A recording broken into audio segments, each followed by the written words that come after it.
that. Okay, this recording.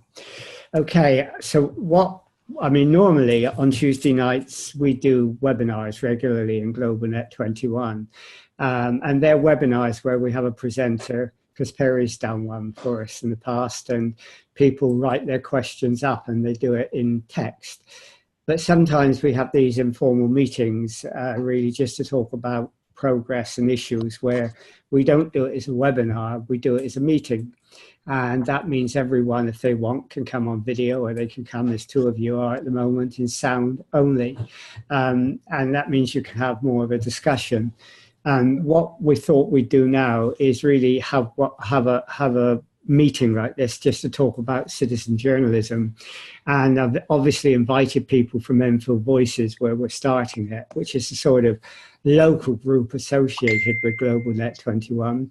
Hi, Sefton. And also to invite GlobalNet people as well to come on, because they may be interested in this. And we've got Perry, who does a lot of work on citizen cohesion and citizen democracy. We've got Michael, who I've known for a long time, who's from Germany. And hi, Sefton, where are you from? Are you from Enfield or where? Maybe he's not hearing me. Can you hear me, Sefton? Well, let's hope he picks up on me in a minute. Anyhow, okay, so what we wanted to do is really talk about citizen journalism and how we're trying to develop it on Enfield Voices, get advice from other people, see how it might be developed elsewhere, even on GlobalNet 21. We've got a local site, which I'll show you in a minute, called Enfield Voices, and that's really to look at issues in the London Borough of Enfield. In GlobalNet 21, when we started it to get people to talk about the big issues of the 21st century. And in Enfield Voices, we look at how some of those issues affect a local area. So we do a lot of do a lot of things about social care and education and so on, and national issues, and people comment upon what's happening locally. And Julia, who's on, does a lot of comments like that, which is really, really good. But what we also wanted to do was encourage citizen journalism, and that's to get people to tell stories about their local area on the site itself. And we wanted to do it in two ways. We wanted to see it, and this was ambitious and it would take a long time to do, maybe get one person in each electoral ward, and there are 21 wards, I think, in the London Borough of Enfield, who would talk about what's going on in their area, and get other people who want to talk about specialist areas. Like we've got someone who's interested in the parks in the whole of the London Borough of Enfield. We've got someone who's interested in gender issues and so on. And if they can do stories around that, that would be really great. So we had a meeting about 3-4 weeks ago in a local pub where about 8 people came along, which is a good start. And we thought, at that meeting we would get people interested in that, and they were, and they wanted to see how we could progress it. And then we said we'd do an online one like this, so people who couldn't come to that meeting could come on. And I didn't expect many on this, because it's not a sort of wide issue-based topic. It's what people want to do, citizen journalism or not. So I'm really pleased that we've got 2 people on from Enfield. We've got Perry, who does some good work with citizens, and Michael, who is from Germany and has a whole website of videos of people talking about issues. And Sefton, who can you hear me now, by the way, Sefton? Well, he's still looking. Anyhow, let's hope again he picks up. Anyhow, let me show you the Enfield site, and I'll show you, how we're sort of developing it, and then let me see what you think. So I'm going to share my screen at the moment and go to the, I hope, the Enfield site. Like, if you can see it now, that's Enfield Voices, and people just type into that. I mean, that's the introduction of what it's about. And people type in announcements, they type in things for debate and so on. But they also type in local issues. And I noticed Julia's done one today which I thought was really good. And that is about the number of properties that are owned in the London Borough of Enfield by people outside the UK as an investment, in which is helping to push prices up. And that's put on to, see if people want to get engaged in discussion around it. So we do those sort of, if you like, journalistic issues where people have a topic they want to get debate on or they want to create awareness on. And that's one form of citizen journalism that's beginning to emerge. And that's really great. And Julia does a lot of that, as well as commenting on many of the other ones as well. We also do, this isn't exactly citizen journalism, but we often do reports of meetings. We did a meeting last night in London Met University with students and others around poverty, which followed on our House of Commons meeting we did on that. And so we put some photos up and said something about it. And on the Global Net site, I also streamed some of that meeting. And that's a sort of journalism in a way, I suppose, when an event's going on, to stream the event. And I'll show you one of those we did on Enfield Voices as we go down. Some of these, it's quite slow going down when you're sharing your screen, so you have to be patient. When we were at London Met, I could actually do a sort of promo, if I can get to it, which is just me talking about, I won't put me talking on because that would bore you, but when you're at a meeting, you can actually do something and say what the meeting's about, and maybe people would like to watch if you're streaming it. So I did an intro to that, and it's a sort of journalistic thing which is a lead up to a meeting or to an event. And Sarah Dodgson, who's not on here tonight, but Sarah, when we have, as most constituencies in Britain, Michael, have, when they're divided into wards, they have councillors, and we have 3 councillors per ward. And those councillors hold ward forums. And Sarah Dodgson goes to several of them and does a report for us. And they're really quite extensive. If I, were to show you all of it, you would see, how big it is. Let me just type continual reading, and you'll see it come up on the other screen, I hope.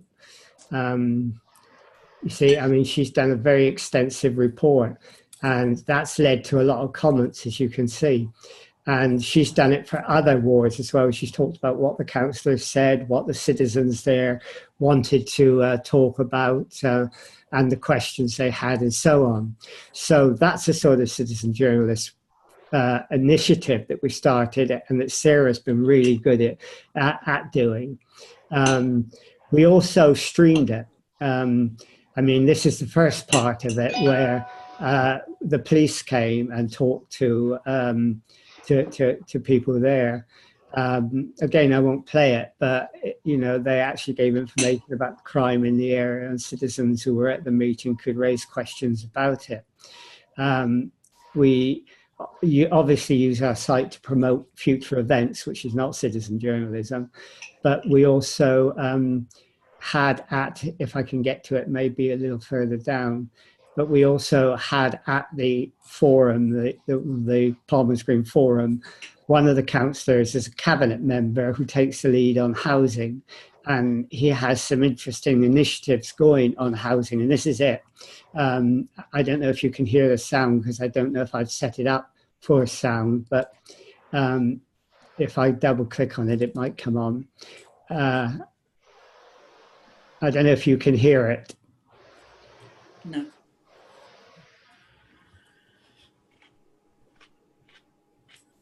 No. You can't hear the sound. Okay, don't worry. Basically, I mean, what he's doing, he's giving a presentation about the housing situation in Enfield, and he gives about a 20-minute presentation, and a lot of people can ask questions. Now, that had 170 views, and at the ward forum, only 15 people turned up. And with 172 views and about 30 people who turned up live, probably you'll get about 200 people watching this compared with 15 people who turned up. So we did it as an experiment, not only as a journalistic experiment to promote and to record and give news about an event which is about local democracy, but also to see if we can get more people engaged with it than actually turn up at a meeting and it looks as clearly as if we did. I'm going to stop sharing now because that gives you some idea of what we're doing. So we've started with Sarah and Basil as well. Basil Clark, he runs a site called Palmer's Green Community News, and he did a report on that forum as well. And we put both those report ups as text blogs, if you like. That's one form of citizen journalism. The other one is clearly what I did there, which is video journalism, where I actually streamed it to Facebook Live as I was doing it. Sometimes you don't have to stream it, you can record it and edit it and put it on later, but it's video journalism. And the other form is photojournalism. One day I was out in Palmer's Green and we have a community group there called Talkie Cinema. It's a community cinema, and they had some money to get about 4 or 5 filmmakers to make short films. I went out and I saw one of the films being filmed and being made. So I went over and took some photos, came back, put it up and wrote about it, which is a form of photo citizen journalism. Now, we want to see if we can encourage that on Enfield Voices, and quite happy to do that on Global Net 21 as well. Joanne Kumper, whose idea it isn't on tonight, is going to write, when she gets round to it, some guidelines to help people. And we're going to send those guidelines out. And we're going to try and put some examples up like we have now of different types of journalism to help people do it. And we may do some training. There's a lady who runs a community magazine, which I meant to bring over. It's on my shelves. I might go get it in a minute. Fantastic little glossy community magazine for one part of Enfield called Edmonton Green. She does a really good magazine, but she's also a filmmaker, and she's very interested in helping us with this. And between her and myself, we might try and develop some training for anyone who wants to develop particularly video journalism, to see if we can make this work. So basically that's the idea behind what we're doing. Anyhow, I'll shut up now and maybe get you to say something. As I say, we've got at least 3 of us here from Enfield and 2 not, but let's hear what you may have to say. Dead silence. Help if I'm muted. Is someone muted? Yeah, you have to unmute yourself. Oh, Hannah Dyson's come on, another person from Enfield as well. Hello. Hi, Hannah. Yeah. I mean, Julia, you've done quite a bit on the site as well. I mean, what do you think about developing the citizen journalist idea?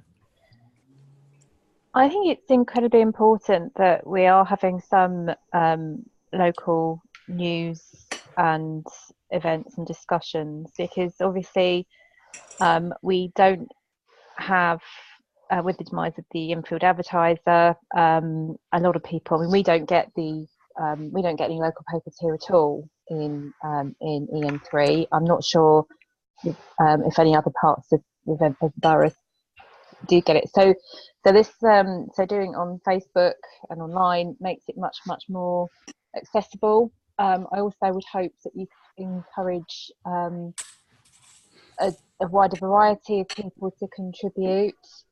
I suppose we've got to make sure that it's not just sort of the usual suspects talking about the same issues all the time.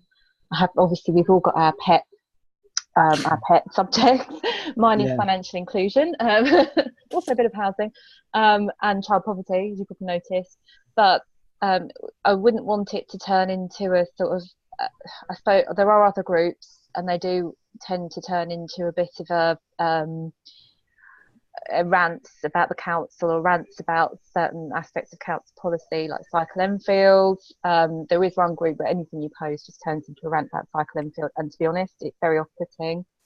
And I think it needs to be sort of wider than that, and I think that, Francis, you've done a very good job of introducing lots of different issues on a daily basis. There's always something new on there. But I guess that's also the danger, is that there's a lot on there, and I can't read everything that everybody posts on there. No, I think we've been very lucky in avoiding the cycle debate too much. Some sites just get really clustered with it, and it just gets too much. Yeah, I mean, I think the site has been very good in terms of not having too much ranting there. There's some people that are always pushing a party line or not, and you know, you try to calm that down if you can and get people to talk about the issues. And I think people have been very good at doing that. Hello, you two down there, Hannah and San. Can you see us? Yeah, they're listening, I think. What about you, Carol? I mean, you're in Enfield as well. What sort of things do you think you would be interested in? I am. Well, I'm involved in a couple of parks. Tuckers Park, which is off Lancaster Road, and Bush Hill Park, which is off Southbury Road. So I'm very interested in environmental type issues, and sort of bringing the community together and getting more involved in looking after our green spaces, because we're very lucky in Enfield. We have the parks are still maintained to a certain level by the local authority, but there's a worry with less and less money that this might not continue, or land might be built on. So we've all got to be quite vigilant. So I attend as many local meetings as I can. I go to the Chase Ward Forum. I go to the Cape meetings, and I go to meetings of all representatives of parks from across the borough to sort of try and join everything up. So I'm about trying to join everything up into sort of, I don't know, see a whole picture rather than just things in silos. I think, as Julia was saying, there's a lot of siloed issues. People hook on to Cycle Enfield, for instance, and don't actually see the bigger picture. So that's where I'm coming from. Yeah. So do you think you would be able to write some stories around those issues that interest you? Yeah, I mean, I do press notices now for sort of things that we're doing in the park, try and get more volunteers. So I could do short articles. I do big wish to be a great big journalist. I don't want to write very long pieces, No. but short pieces. Yeah. Yeah, I mean, I think short pieces are better. I think some of the stuff I write is probably too long. Compared with some of my friends of my age, it's quite short. But I think for younger people, I mean, it's really, it's not even a sentence sometimes to get the message across. And you don't need a lot if you have a photo and a video. But some people actually want to put an argument, and people don't read it, and it's probably a good idea to keep it short for that reason. But yes, I know it'd be great if you could do that. What about Hannah? You're hiding there. Do you want to say anything about your interests? I don't think it's working for Hannah. Is she mute? Let me have a look. No, she's not mute. Can you hear us, Hannah?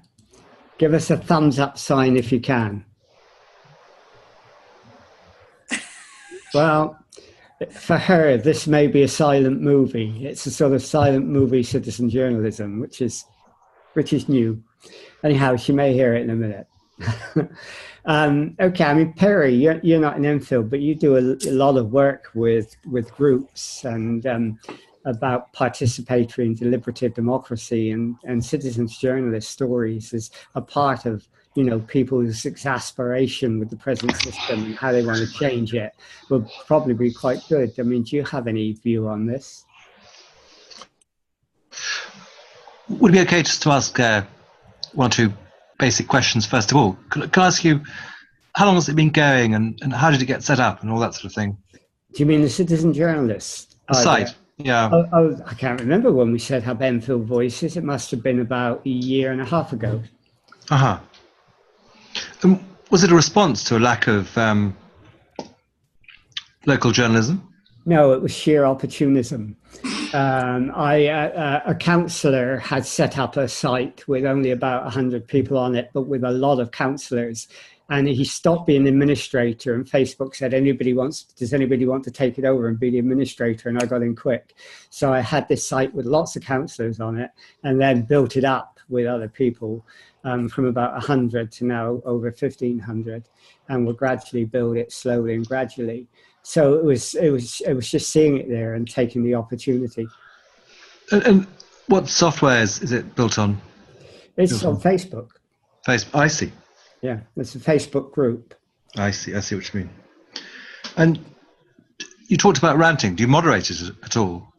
Yeah, I mean, I'm lucky in the sense that I don't have to moderate it a lot, but I've had occasionally to, say to people, can you sort of please not get in a party political rant and things like that.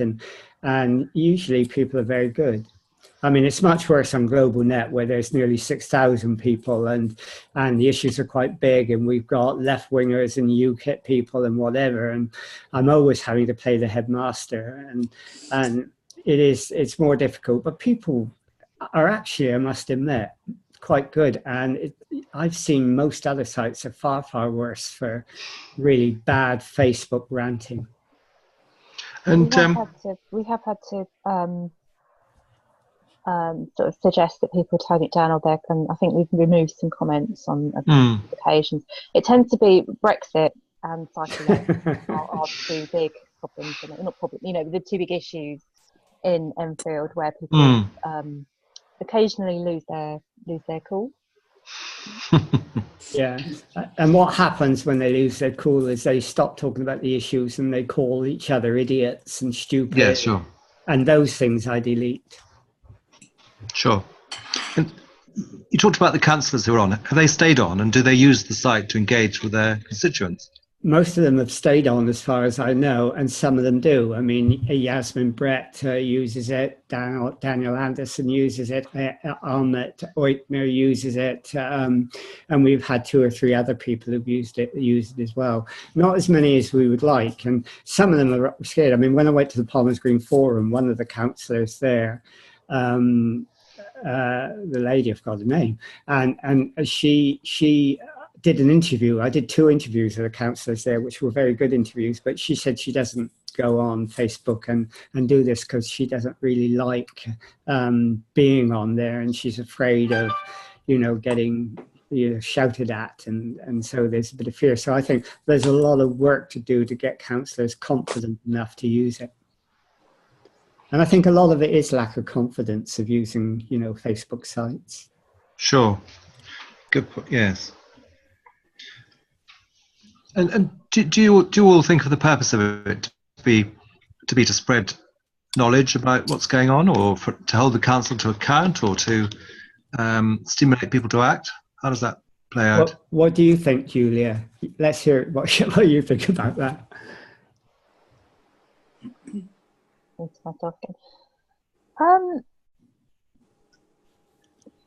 I said, because we don't really have much in the way of our local paper, I think there's one journalist that covers the whole of North London.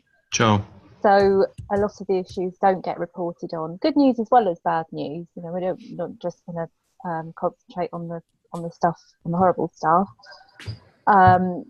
But I guess it's drawing attention to things that people don't know about, whether that's because people don't want you to know about them, or because it's just that with so much going on, it's difficult to miss. It's easy to miss things. It's difficult to sort of stay on top of everything. I mean, I'm quite interested in one thing that actually one of the councillors posted today was about a new deaf cafe that's opening up. They're having an event in Enfield, and actually that's something I'm really interested in, and I've been sort of keeping an eye, because we do, through my job, I do some stuff with that funeral property, but I had no idea that there was one coming to Enfield. So things like that, it's very important that we have different sources of news, and most of the time we're either reporting on events, so as Sarah does, or we're drawing attention to wider events but putting a local spin on it. So for example, the housing article that I posted earlier on, when I had a look at it and saw how many homes were owned by foreign investors in Enfield, obviously I thought that's relevant to to Enfield Voices. If there hadn't been any in Enfield, I suppose it might be relevant in a different way. So that's my view anyway. Incidentally, Hannah, if you read the notes, the chat said that she can't hear anything. She's in Spain. That shouldn't have affected it, but she was obviously trying, and I told her that there will be a recording, so she's probably given up as she can't hear anything. I thought she stayed on quite a long time for a silent movie, but there you go. I think what Julia said is right, but also I do like the idea of engaging councillors. I'd love to do some interviews with councillors, and we've had a couple who've agreed to do it, and we probably will do that. When we had the general election in the London Borough of Enfield, we actually interviewed all the candidates in the 3 constituencies, and we may have got 40 or 50 coming on live, but we had between 1,000 to 4,500, 5,000 views, and people found that a really interesting thing to do, and we shared it with another site. I mean, the great thing about doing citizen journalism is you can do it on Enfield Voices, but if you have a good working relationship with another group, and we have with most of the groups, you can share it on their site as well, so that the dissemination is much wider than just you. So that becomes really, really good. And do you know how many sites like Enfield Voices there are around Britain? No. I mean, they're not. I mean, there are quite a lot of sites that do local news. I mean, in Enfield itself, there's a Love Your Doorstep, which is the biggest one, with about 25,000 people, which New Zealand, really nice, lovely New Zealand lady runs, called Emma Rigby. And that really isn't doing what we're doing. I mean, I think Enfield Voice is about trying to create a democratic community by engaging people on those discussions. But they talk about, events that are going on where you can go to the best restaurants. People want to know where they can get a good plumber and electrician. I mean, we've got a plumber and electrician from that site. So it's really good. There's one that's just started called Enfield Matters, who hasn't really got its vision sorted yet, just for the Enfield area. There are local web-based sites like Basil's Palmer's Green Community News, which he's been doing religiously for years, which is web-based, not Facebook-based. And there's another one like that in Bowes Park called Bounds and Bowes Connected. So in our local area, there's a lot. Now, I'm sure if you go to most areas, there will be something. But whether there's anything doing the sort of things that we're doing, which is, trying to engage in citizen journalism and trying to bring decision makers onto it as well, so that they engage with citizens and communities, I don't know. In a way, I think that's our unique selling point, if you want to use those words. So you haven't really taken inspiration from elsewhere. You've made it up as you've gone along. Well, we've taken inspiration because citizen journalism has been around for a long time. And in GlobalNet, we've done a couple of meetings. We held one some 5 years ago in the Channel 4 building, television studios. We did that with a community television station that we partnered with them and set it up, and we did a whole thing on citizen journalism. So we've sort of been interested in that, but what we've never done is tried to set it up here. And the other thing I'd like to do, especially using video journalism, but it doesn't have to be that way, is what I call digital stories. And that is, if someone uses a food bank, or in the case of the work Julia deals with debt. The work that Julia does on, Julia, you work with a credit union, don't you? I think a digital story on someone who uses a credit union and why they do it and how it's been good for them would be fantastic to, just to tell people, someone who uses food bank, why they do it, someone who's been homeless or is homeless, someone who's had their child excluded from school and had to find, other ways of doing things. Those short, little, crisp digital stories is much more effective in changing people's minds in a whole wealth of statistics, and they can be very valuable. Francis, just to understand what is the difference between citizen journalism and usual Facebook entry about some political issue? Well, I think it's, I mean, we do that. We put things on about a political issue.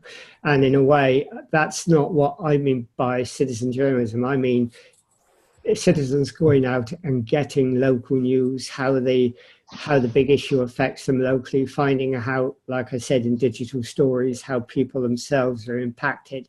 In a way, it's a grey line between the two. I mean, there's not a sharp demarcation, but I think if you were to just say to people, put up, you know, on Facebook, like I do sometimes, something that's been in the Guardian or the Independent or whatever, and then comment on it. If you keep doing that, it's not as effective as going out and getting stories locally and finding out what people think. And I think there is a slight difference between the two. Okay, thanks. It's very interesting. I mean, the digital story one, I think Natalie, who's the lady who runs the Edmonton Green magazine, which is really good. I'll just show you it in a minute. Just let me go across my room. You'll see me walk across the room.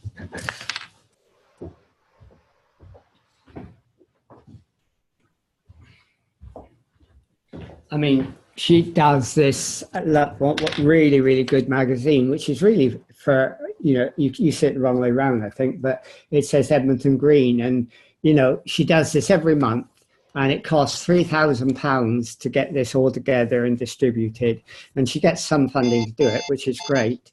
But, you know, she's very interested in helping with this because, I mean, she wants to get some stories online, and because she's a video producer and she's got a studio in her home, which she's said we could use as well sometimes. And, you know, I think she will help us a lot. So I'm going to talk a lot to her and see if we can, you know, develop that forward. Do you know how easy it is to stream on Facebook, by the way? Does everyone know? Well, if you, I mean, I won't do it, but if you go to, you know, if you go to your Facebook site and I go to Enfield Voices, whoops, which is on here. So I go to Enfield Voices on my phone. Yeah, on Facebook, it says write something. Yeah, when you write a comment, you write it into this box. Click on here, and then it gives you the chance to put a photo on or whatever.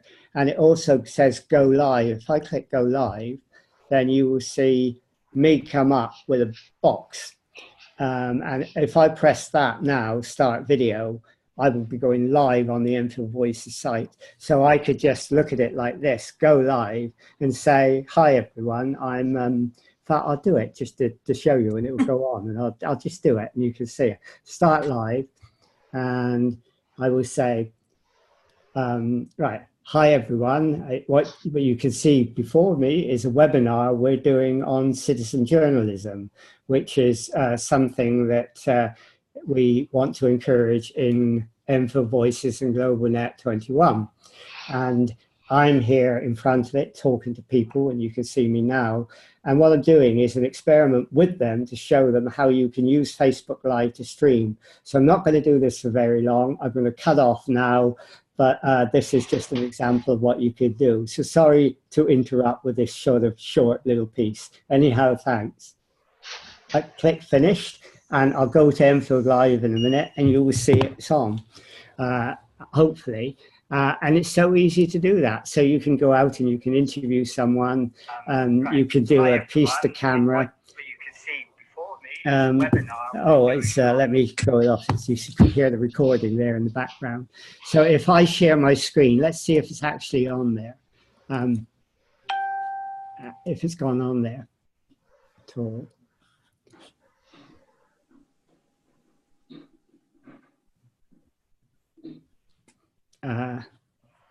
Well, it's just coming up. You can see it now, yeah?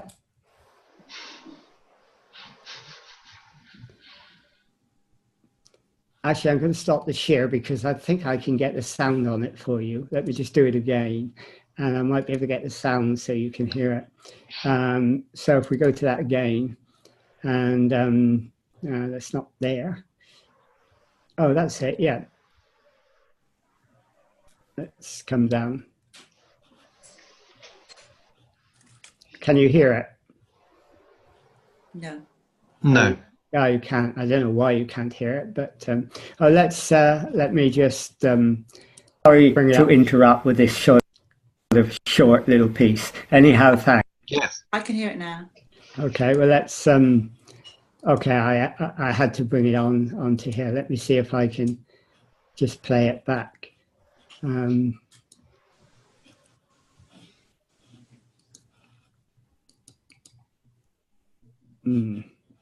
Should be able to, I hope.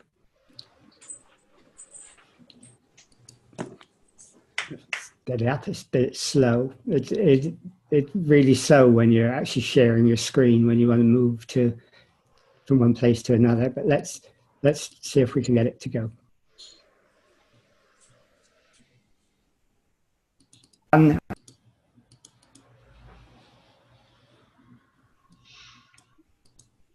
Right. Hi, everyone. What you can see before me is a webinar we're doing on citizen journalism, which is something that we want to encourage in Info Voices and Global Net 21. Yes.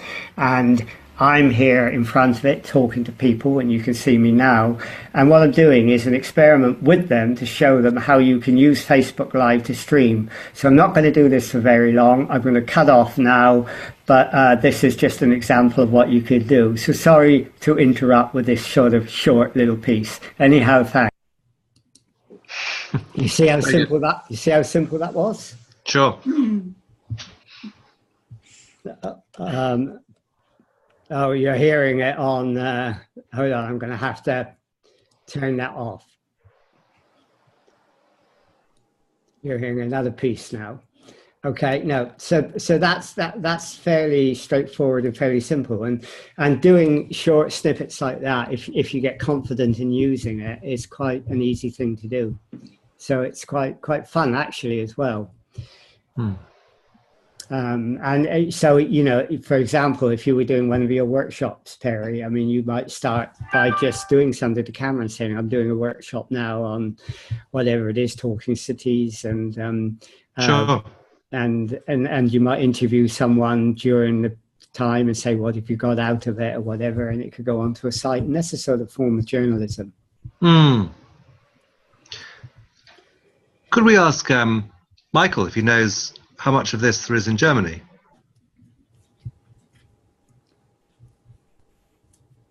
Sorry, I didn't get the question. How much it is in Germany? How much? Yeah. What is the like Enfield Voices in Germany? Actually, I don't know. No idea. Sorry. Fair enough.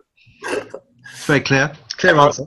That much of a Facebook user, so yeah, it's interesting for me. Obviously, there's a great deal of it in the United States and in Canada. They do a great deal of citizen journalism.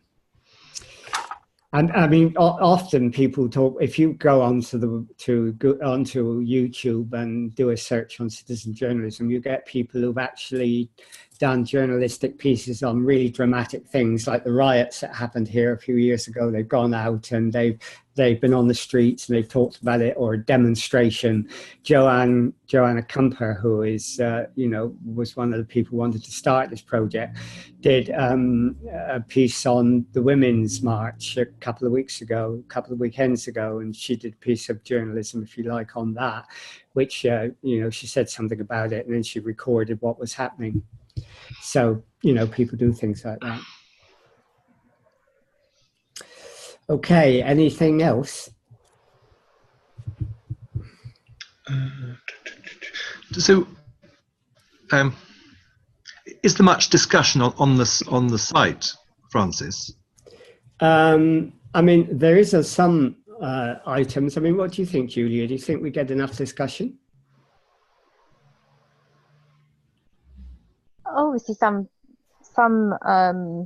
subjects attracts more discussion than others. Carol, what do you think? I think somebody mentioned earlier the usual suspects, and I think it's the same handful of people who could be relied upon to comment on a regular basis. And what I'm not clear about is what the makeup is of the people actually who do comment on a regular basis. I suspect, although I don't know for certain, that the majority of people are more towards the west side of the borough, and quite a lot of people tend to be over 50.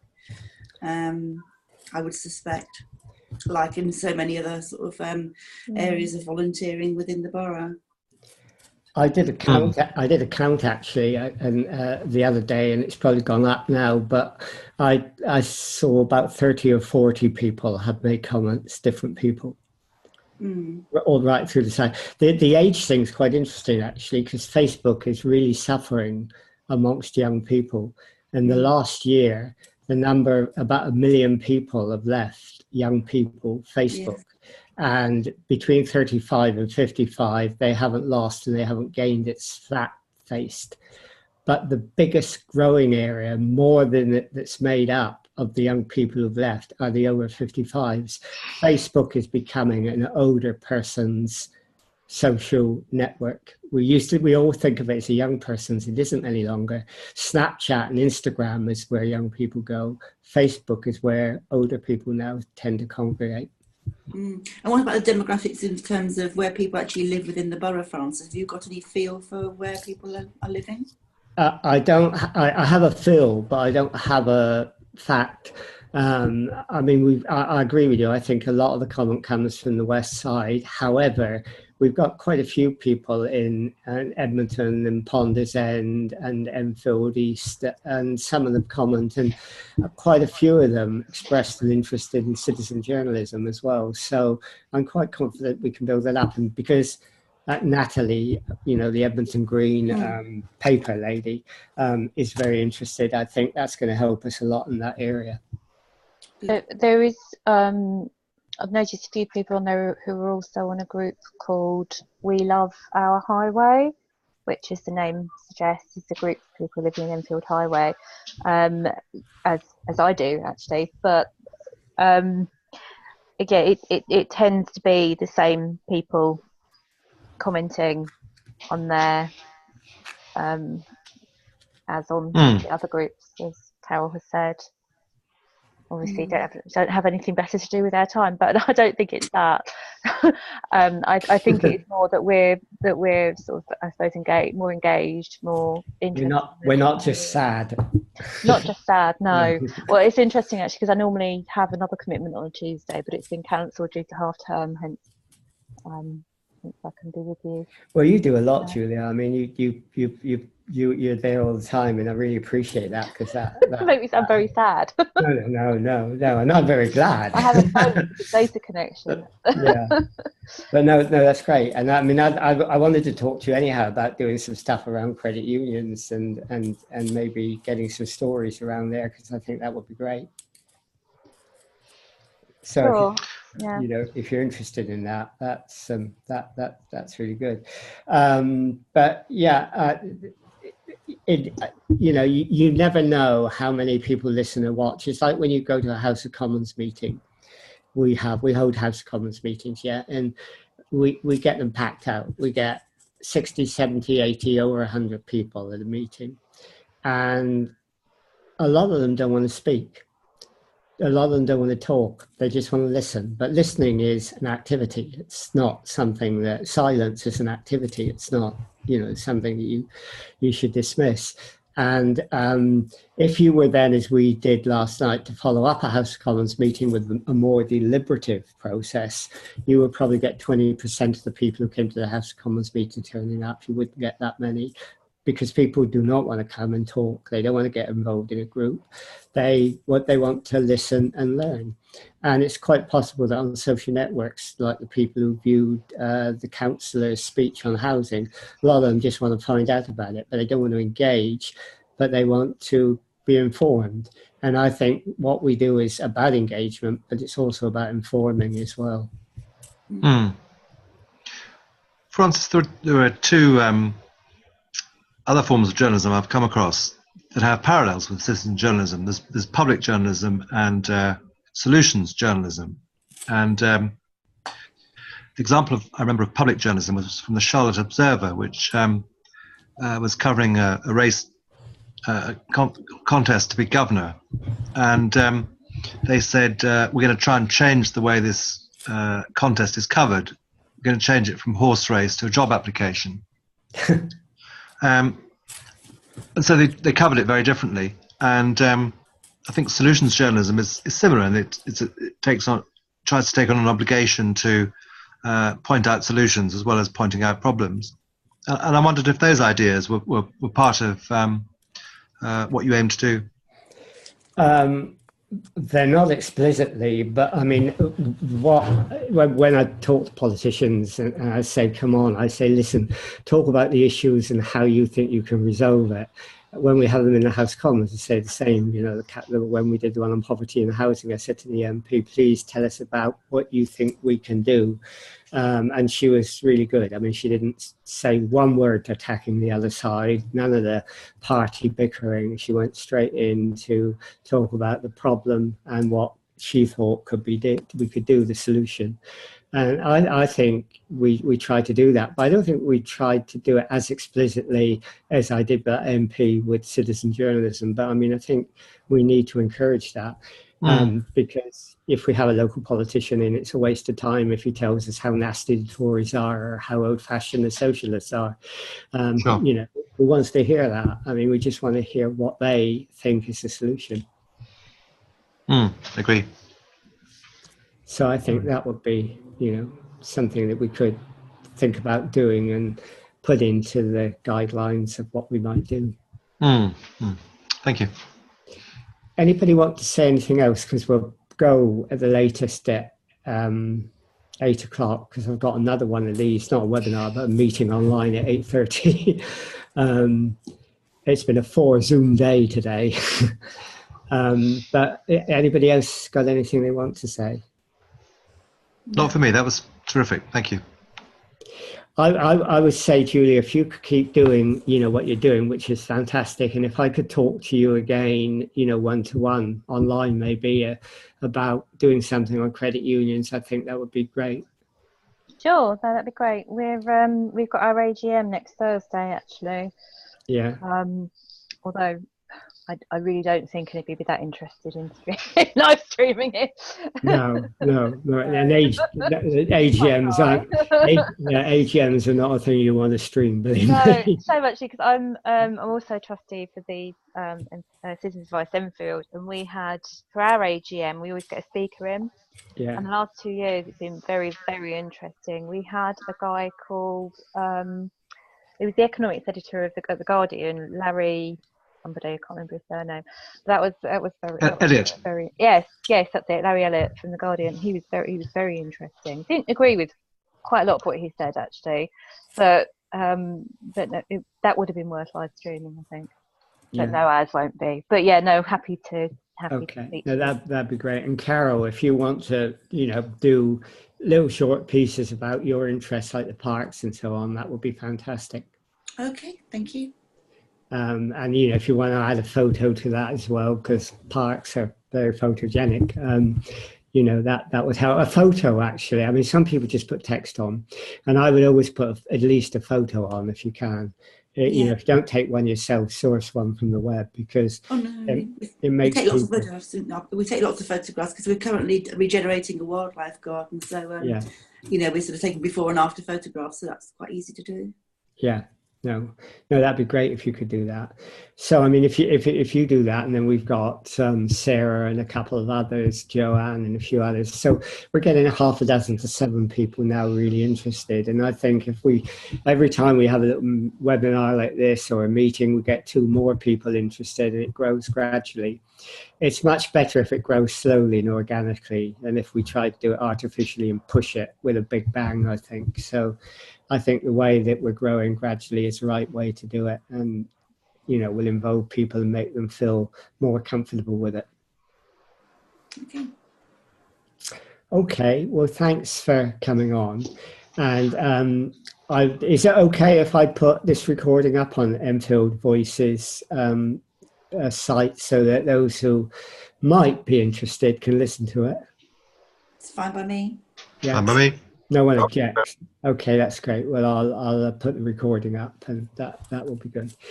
Okay. Well, thanks a lot, everyone, for coming on, and you know, Pleasure. we'll see how it develops, and we'll probably have another meeting either face to face or online like this again sometime, you know, in the near future. Thank you, Francis. It was nice Thank to you. see you again. Okay. Well, thank you, everyone. Thanks, Francis. Bye, man. Bye-bye. Okay. Bye.